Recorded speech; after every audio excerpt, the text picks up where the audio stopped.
j'espère que vous allez bien. Je vous retrouve pour faire la vidéo de la Gazette de Candy Shy. Donc j'en ai pas fait de durant tout le mois, puisque de toute façon, je n'ai que 3 livres à vous présenter sur tout le mois de novembre. Donc au niveau livrette, c'est catastrophique, mais les lectures ont été bonnes, voire très bonnes. Donc on va pas perdre de temps. Je vous présente.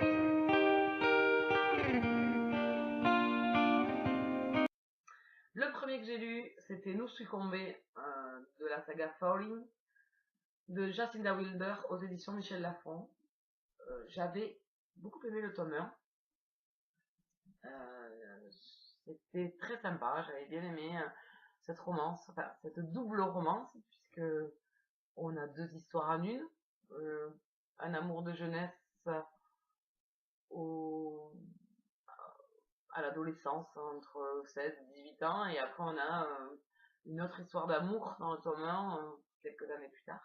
Donc c'était vraiment très sympa. Donc forcément, à l'apparition de ce tome 2, j'avais très envie de continuer, puisque ici, dans ce tome 2, on passait à d'autres personnages de la saga, que l'on avait entreaperçus dans le tome 1, et on a la joie de retrouver les personnages du tome 1, et qui tiennent quand même une place importante à partir de la seconde partie du livre, et voir leur histoire, que l'on a déjà vu dans le tome 1, effectivement, parce qu'on apprend pas forcément grand chose de plus, on revit en fait leur relation, mais d'un point de vue extérieur, et par bribes, à un moment donné de leur vie. Et j'ai trouvé ça vraiment très sympa. Le couple principal, donc ici c'est Becca et j'ai un trou noir. Je me souviens plus comment s'appelle le garçon. Ah ben bravo. Jason. Jason, c'est écrit sur la première ligne. Donc Jason et Becca, qui sont des amis de notre héroïne Nell du tome 1, qui en fait vont tomber amoureux à l'adolescence. Et voilà, on va suivre au fil du temps leur relation. Pareil, nous avons comme dans le même schéma que dans le tome 1, c'est-à-dire des bonds dans le temps. Donc ça, c'est un truc que j'ai vraiment bien apprécié. J'aime beaucoup voir l'évolution de ces personnages et les voir changer et évoluer au fil des ans et au fil de la maturité qu'ils ont en grandissant. On a quand même 2 personnages qui savent être mûrs quand même au niveau de leurs études et de ce qu'ils veulent dans la vie. On les a un peu moins matures sur le plan sexuel, forcément, puisque à la base, ils n'ont jamais eu personne. Donc voilà, c'est une découverte de soi, une découverte du couple, une découverte, voilà, ensemble d'émotions et de sensations et de désirs. Donc voilà, c'est vraiment un très très bon tome. Par rapport au tome 1, il y a énormément il y a plus de scènes hautes décrites, mais pour moi qui vont dans le fil de l'histoire, ça se tient très bien avec nos 2 personnages principaux. Donc voilà, ici c'est une très bonne lecture, même un petit peu plus que le tome 1. J'ai vraiment apprécié déjà retrouver nos personnages principaux du tome 1, avoir ces 2 nouveaux personnages au niveau de leur romance. Alors, c'était une très très bonne lecture, j'ai beaucoup aimé. Donc maintenant, il me tarde de lire le tome 3 qui sera normalement, si j'ai bien compris et bien suivi, ce qui peut ne pas être le cas, ça sera sur la fille de Nell et de Colton. Voilà. Donc je vous le conseille, c'est un new adulte, donc genre littéraire que j'apprécie énormément depuis qu'on a toutes ces parutions françaises. Donc je vous le conseille, c'est vraiment très très sympa.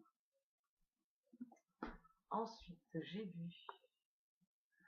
C'était ma pioche de ma Bougeard. Donc c'était Leçon de libertinage de Victoria Dale aux éditions Milady, collection Milady Romance, collection Pemberley. Donc on a droit à une sublime couverture. Donc c'était une bonne lecture, c'est une romance historique. C'est une bonne lecture.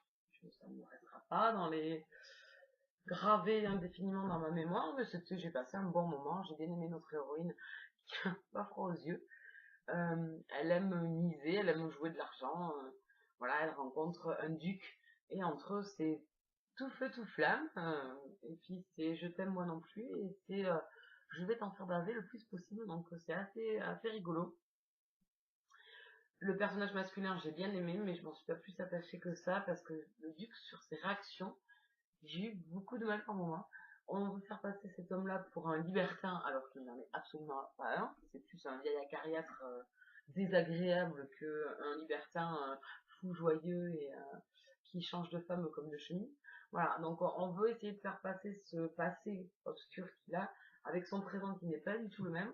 Donc par moments, j'ai eu du mal à le cerner, à savoir vraiment ce qu'on voulait nous dire sur lui et, et à faire dégager la passion qu'il peut avoir en lui, puisqu'elle est tellement enfouie qu'on a du mal à l'imaginer chaud comme la braise. Voilà, c'est ce côté-là séducteur qui m'est un peu passé à côté. Pour moi, il n'a pas été du tout.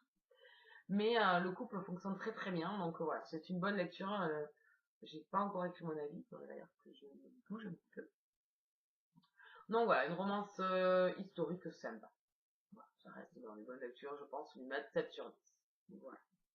Et le dernier, donc j'ai fini vendredi, donc hier. On est quoi? Non.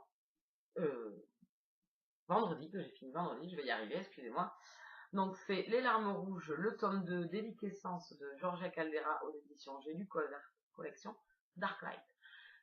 Lecture commune que j'ai faite avec ma copinote Émilie.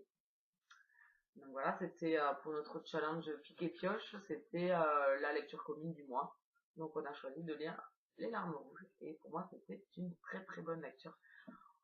Encore mieux que le tome 1, mais malgré l'absence d'action, enfin il n'y a pas énormément d'action dans ce tome 2, ça s'enchaîne un peu plus sur la fin du livre bien évidemment, mais durant la lecture du livre il se passe pas énormément de choses, on est vraiment sur la relation entre Henri et Cornelia, et c'est pour moi du pur bonheur. Franchement j'ai adoré.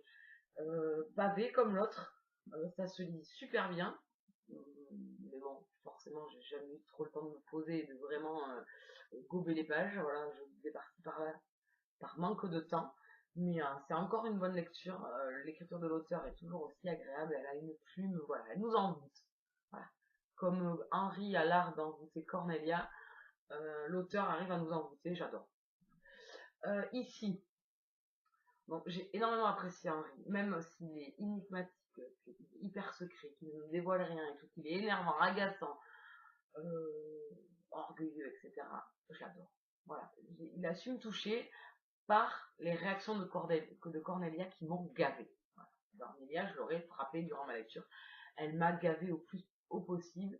Elle est têtue, elle en fait casse la tête. Après, elle pleurniche, elle s'en prend à Henri alors que lui, à la base, ne fait qu'essayer de la protéger. Elle, il ne faudrait pas la juger, alors qu'elle se permet de juger, voilà, l'être qu'est Henri, hein, les vampires. Et forcément, c'est pas un gentil vampire, hein, tout le monde est beau, tout le monde est gentil. Pas du tout. Voilà. Hein, c'est un être qui a besoin de sang, qui a besoin. Donc voilà, il y a plein de choses qui m'ont gavé chez Cornelia. J'avoue que là, elle est arrivée à un point où je l'aurais vraiment frappé. Du coup, ça m'a fait vraiment adorer Henri. Même si on sait pas grand-chose sur lui, grâce à Cornelia, on apprend plein de choses, hein, à sa façon d'agir, hein, à son égoïsme profond, parce qu'elle peut dire d'Henri qu'il est égoïste, mais je pense qu'elle, elle a une part d'égoïsme énorme. Par contre, au niveau de ses pouvoirs, c'est vraiment agréable de l'avoir écouté. Il reste encore des chemins, je pense, pour moi. Hein. Elle m'énerve. Elle a ce côté immature qui m'énerve.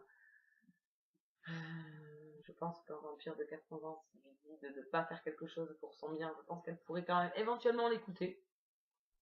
Ceci dit en passant, je pense pas qu'il dit ça pour rigoler. Vu l'humour qu'a Henri en plus, je pense pas que ce soit pour rigoler. Voilà, donc Cornelia m'a fortement gavé dans ce tome-là, à n'en faire qu'à sa tête, à être la pire peste du monde, voilà, m'a gavé. Faut dire ce qui est. Henri m'a touché, le pauvre, par ces moments de tristesse et d'abandon, parce qu'à un moment donné, on se dit, il abandonne, voilà, il abandonne la partie parce que c'est la part en lui qu'il a de cette monstruosité, il n'a pas envie de la faire vivre à Cornelia. Et moi, je trouve que c'est, il y a des moments où c'est beau entre eux, par contre, où c'est magnifique, et voilà, il y a ces moments où Henri est très touchant. Mais, trop secret. Ça serait bien qu'il en dévoile encore un peu plus. Bon, maintenant, effectivement, je pense qu'on en sait vraiment beaucoup sur lui. Et me tarde maintenant de lire la suite, parce que forcément, dans la dernière page, l'auteur est sadique et on se demande maintenant comment les choses vont se passer. avec ces dernières lignes de ce tome 2. Voilà, donc vivement la suite. Voilà, un très bon tome, je vous conseille si vous aimez l'univers des vampires. Voilà, une belle écriture, je vous conseille Les Larmes Rouges de Jean-Jacques Aguerre. Voilà, histoire française. Foncez. Voilà, et donc j'ai toujours en cours Les Tambours de l'automne de Diana Gabaldon, donc Outlander, le tome 4 de la saga. J'espère le finir courant du mois de décembre. Voilà, je vous laisse. Je vous souhaite de bonnes lectures, une bonne semaine, et je vous dis à très bientôt. Ciao, ciao!